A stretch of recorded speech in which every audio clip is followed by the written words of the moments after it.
Hello बच्चों, आज हम लोग बायोलॉजी शुरू करेंगे क्लास 12th का। हमारा फर्स्ट चैप्टर है आज का रिप्रोडक्शन इन लिविंग ऑर्गेनिज्म। ये हमारा क्लास 12th का पहला चैप्टर है बायोलॉजी में। तो आज हम लोग कुछ टॉपिक्स इसमें डिस्कस करेंगे।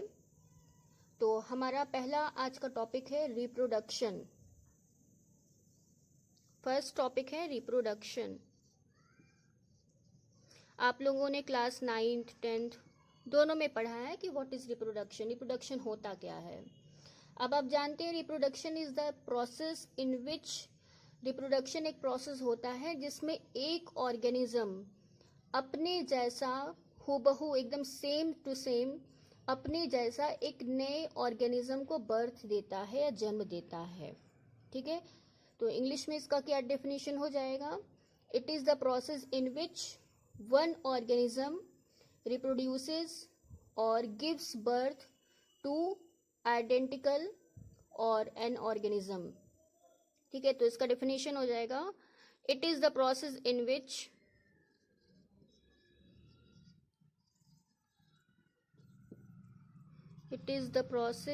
विच an organism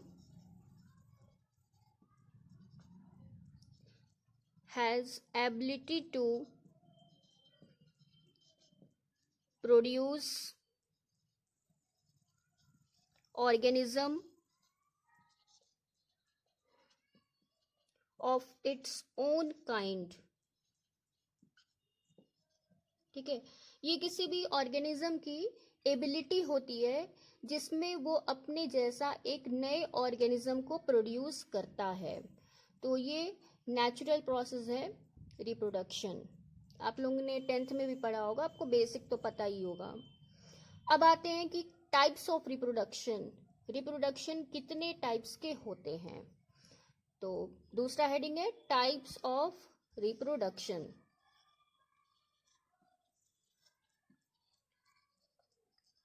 types of reproduction, reproduction जो होते हैं 3 टाइप्स के होते हैं। सबसे पहला एसेक्सुअल, ठीक है, दूसरा वेजिटेटिव, एंड थर्ड क्या है? Sexual reproduction. तो ये 3 टाइप्स के रिप्रोडक्शन होते हैं। इसको अभी हम लोग आगे डिस्कस करेंगे।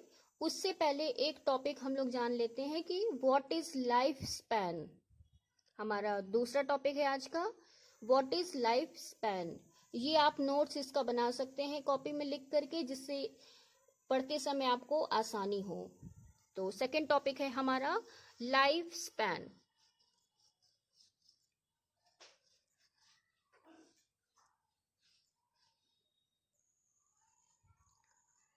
लाइफ स्पैन, लाइफ स्पैन को हिंदी में जीवन काल जिसे बोलते हैं। अब लाइफ स्पैन क्या होता है? किसी भी ऑर्गेनिज्म के बर्थ से लेकर के उसके नेचुरल डेथ तक के टाइम पीरियड को हम लाइफ स्पैन कहते हैं। लिख सकते हैं इसका definition, it is the time period between, it is the time period between या from the birth of an organism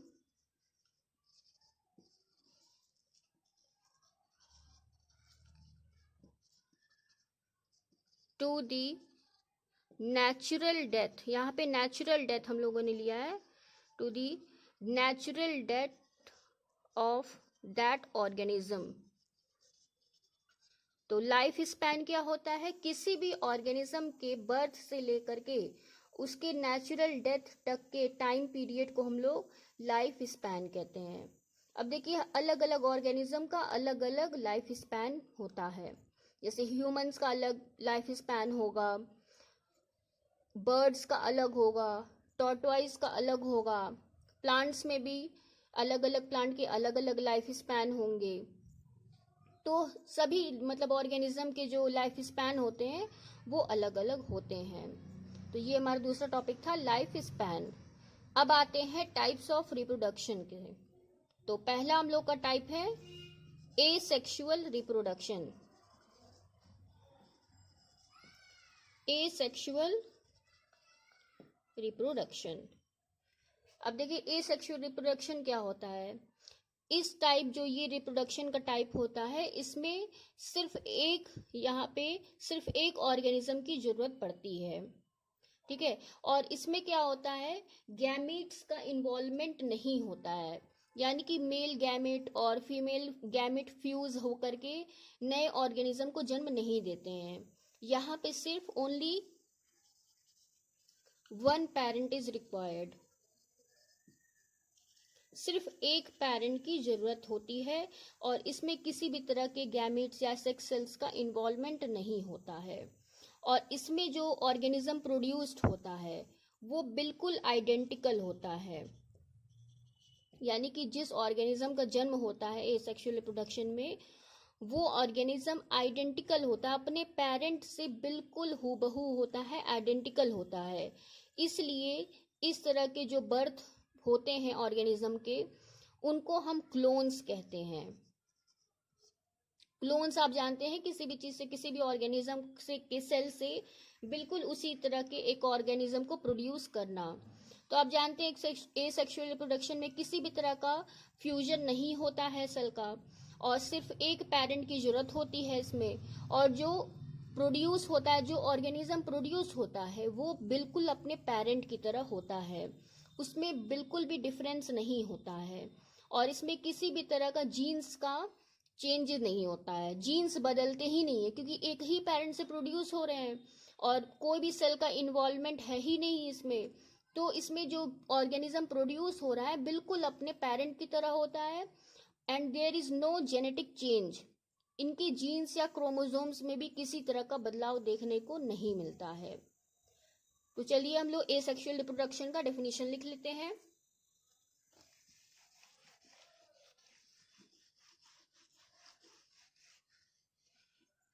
asexual reproduction,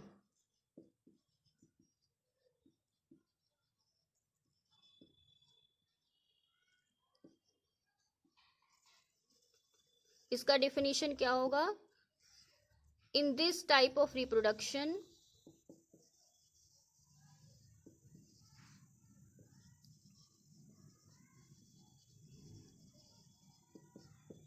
only one parent is required,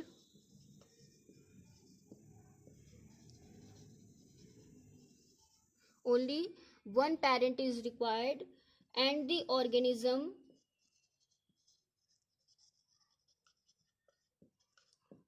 organism produced is identical to parent, यानी कि जो organism produce हो रहा है वो अपने parent के बिल्कुल आइडेंटिकल होता है। That is why the organism produced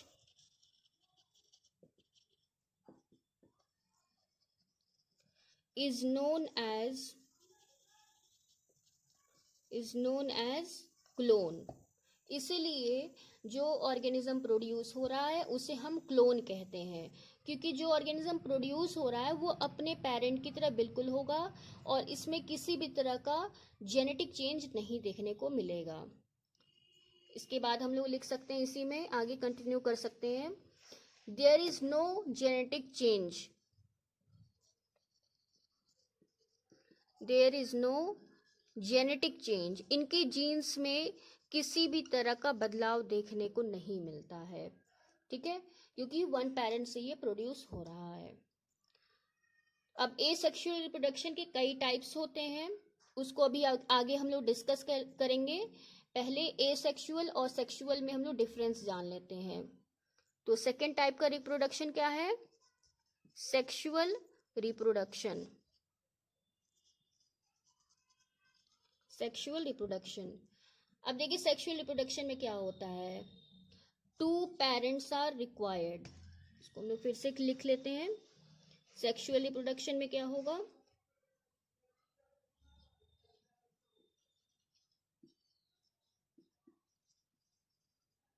sexual reproduction में इसकी कैरेक्टरिस्टिक्स क्या होंगे? 2 पेरेंट्स आर रिक्वायर्ड,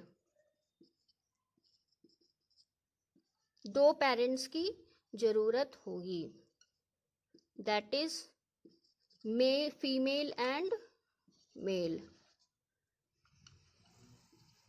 ठीक है, अब दूसरा कैरेक्टरिस्टिक क्या होगा इसका कि देयर इज फ्यूजन ऑफ